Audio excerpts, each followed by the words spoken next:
dell'Helicobacter pylori. Eccoci qua, gastrite atrofica. Atrofica, stavo pensando a pylori, Helicobacter che c'entra anche lui. Che cos'è, come si manifesta, come viene riconosciuta con, lei parlava della gastroscopia che però potrebbe non vedere. La gastrite atrofica, banalizzando, perché poi insomma qualche mio collega magari dice che sono troppo banalizzo, ma insomma... No, semplicizza, così tutti capiscono. Semplificando, la gastrite atrofica è per lo stomaco quello che l'esofago di Barrett è per l'esofago. Cioè non sono malattie, ma sono condizioni di rischio per lo sviluppo di tumore. Gastrite atrofica, lasciando perdere che ce ne sono di due tipi, quella atrofica dell'antro e quella autoimmune, ma diciamo quella più frequente è la gastrite atrofica legata a un'infezione di lunga data dell'Helicobacter pylori, che è la causa dell'ulcera ma anche delle gastriti. In chi magari ha avuto per tanti anni l'Helicobacter, poi magari l'ha eradicato facendo la terapia, comunque tanti anni di questo batterio nello stomaco possono creare dei danni che si manifestano come gastrite atrofica, che anche quella, se limitata a una piccola porzione dello stomaco, non è particolarmente grave, ma se si estende a tutto lo stomaco è un fattore di rischio importante per lo sviluppo del tumore dello stomaco. Ci sono tutta una serie di criteri, non entro nel dettaglio, per identificare i pazienti più a rischio che meritano di fare delle gastroscopie di controllo una volta ogni tanto, però anche lì paradossalmente il discorso che dicevo prima, noi endoscopisti perdiamo più lesioni allo stomaco che al colon.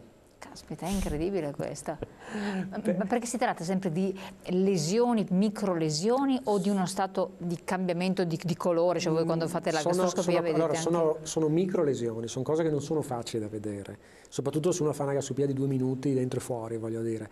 Ma anche avendo attenzione è difficile, per varie ragioni, tra cui tanto che sono piccolesioni, che sono cose che abbiamo degli strumenti di altissima definizione, che vedono delle cose che una volta non si vedevano, per cui adesso si vede molto di più, però tornando al discorso di prima, siamo anche meno abituati a vederle noi. Perché mentre esiste lo screening del cancro del colon, perché in Italia il colon è molto frequente, sì. In Italia, ma in tutti i paesi occidentali, non esiste lo screening del tumore dello stomaco, cosa che per esempio esiste in Giappone. Ah, in Giappone? Perché sono molto più frequenti in Giappone. Come mai? Questione epidemiologica, questione genetica, non si sa, ma in Giappone è molto più frequente il tumore dello stomaco e in Giappone esiste lo screening con la gastroscopia del tumore dello stomaco, cosa che in Occidente non esiste. E da noi come viene diagnosticato in modo certo? Da noi viene identificato così come per l'esofago perché qualcuno ha dei sintomi di qualche tipo, va a fare la gastroscopia, si trovano o queste condizioni precancerose per cui uno entra in un percorso di follow up oppure purtroppo tante volte si trovano anche troppo tardi. Però anche lì bisogna farci attenzione, perché in quelli sono pochi in realtà i pazienti che hanno bisogno di questi esami. Anzi, mi viene a dire una cosa un po' provocatoria, vabbè, la stragrande maggioranza degli esami che noi facciamo non servono. Facciamo tanti esami in pazienti che non ne avrebbero bisogno, facciamo troppo pochi esami fatti troppo in fretta in quelli che ne avrebbero bisogno. Allora, il problema è, ed è anche l'argomento un po' della ricerca che cerchiamo di fare noi, identificare i pazienti che realmente hanno bisogno. Esatto, infatti. E quelli farli con i sacri crismi. Ma allora c'è una sintomatologia ben precisa che deve indurre il paziente a rivolgersi per fare un percorso specialistico? Perché come si fa a sapere? Questo è un po' un problema. Allora, bisogna sempre rivolgersi al proprio medico di famiglia. Il medico di famiglia, se ha dei dubbi, può mandare dallo specialista.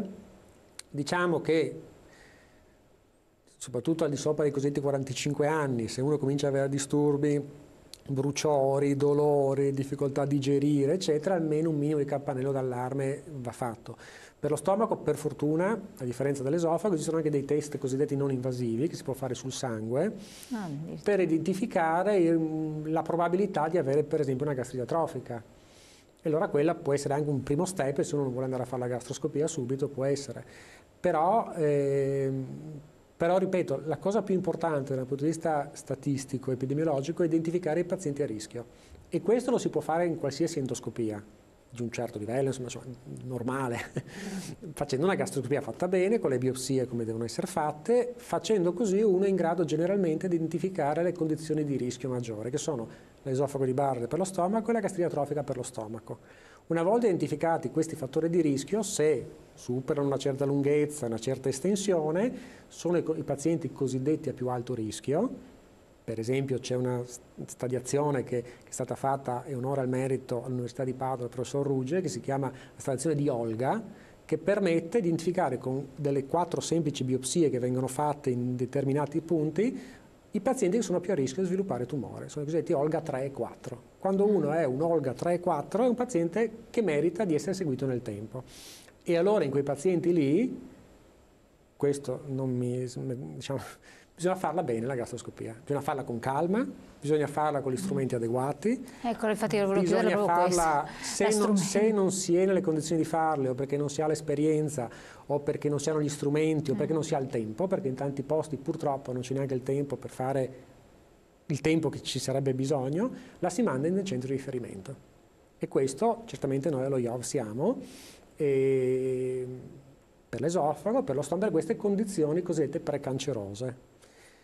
Anche qui uno studio che stiamo per pubblicare, che deve essere interpretato bene, non è per dire che noi siamo più bravi, ma per esempio noi siamo un centro di riferimento per l'esofago di Barrett, ci mandano da tutto il Triveneto, ma in realtà anche da tutta Italia pazienti. Addirittura a livello... Sì, no, ci mandano da tutta Italia pazienti, quelli più strani, quelli che hanno la cosiddetta displasia, cioè delle cellule che non si capisce bene ma loro non vedono niente.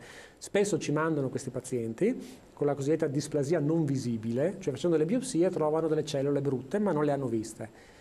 Noi stiamo pubblicando uno studio in cui dimostriamo che su 100 pazienti che ci mandano con questa cosa, diciamo, se la displasia c'è, noi la vediamo e la togliamo con l'endoscopia. Con l'endoscopia. Se non c'è, non c'è mai stata. E questo non è perché noi siamo tanto più bravi degli altri, ma perché siamo un centro dedicato a questa cosa, abbiamo degli strumenti dedicati per questa cosa, abbiamo certamente più esperienza, ma abbiamo anche più tempo. Facciamo le gastroscopie in più tempo. Le facciamo col paziente che dorme, proprio perché i pazienti ad alto rischio, che sono pochi per fortuna, però i pazienti ad alto rischio bisogna fare le cose con il meglio della tecnologia, del tempo, dell'esperienza che possiamo offrire.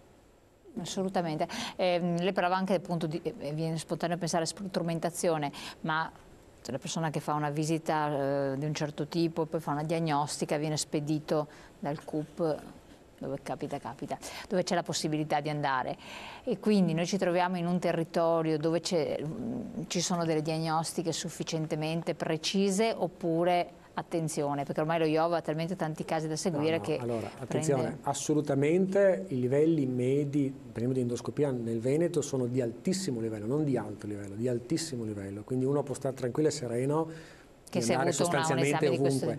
Poi per fortuna lì sta al medico che, se si identificano queste condizioni particolarmente complesse, tipo esofago di Barrett molto lunghi, gastriti atrofiche, di indirizzarlo a noi, che non siamo gli unici, ma esistono altri centri nel Veneto che sono specialisti in queste cose, che hanno le strumentazioni, ma hanno anche, ripeto, il tempo che non è una variabile. Esatto, da non è una variabile, proprio noi per fortuna cerchiamo di riservare tempo a fare queste cose, proprio perché da altre parti sono magari impegnate a fare tante altre cose anche migliori delle nostre, lo screening, per esempio noi non lo facciamo, però onore al merito a chi lo fa, perché è fondamentale.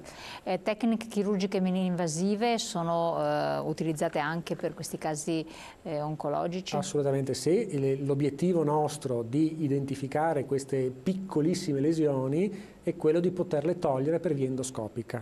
Che quindi l'ideale. E noi diciamo anche su questo siamo, insieme a un altro paio di centri nel Veneto, di riferimento proprio per queste cose, nel senso che per esempio l'esofago di Barrett, ma anche le lesioni nello stomaco, noi possiamo toglierle con almeno 3 tecniche, con un diverso grado di complicazione, diciamo. Uno è la cosiddetta radiofrequenza, cioè le bruciamo, stavo pensando. ed è tra l'altro è una metodica che abbiamo solo noi a Padova, e esiste un altro centro a Verona che ce l'ha al momento, e la mucosettomia, che è togliere un pezzo della mucosa, relativamente semplice ma anche quella che può avere delle complicazioni, e la cosiddetta dissezione sottomucosa, che è un vero e proprio intervento chirurgico, tanto è vero che lo facciamo sempre con il chirurgo vicino, non perché lo dobbiamo far operare, ma perché se abbiamo problemi il chirurgo deve saperlo, ma che è un vero intervento chirurgico, si va proprio a scollare la mucosa e la sottomucosa e si tira via in un unico pezzo il tessuto. Anche qui è un procedimento che insomma fanno in pochi, anche in Veneto, che ci vuole esperienza, ci vuole tecnologia e ci vuole tempo, perché è un procedimento lungo, quindi anche per quello è giusto che non venga fatto dappertutto. Certo. Perché...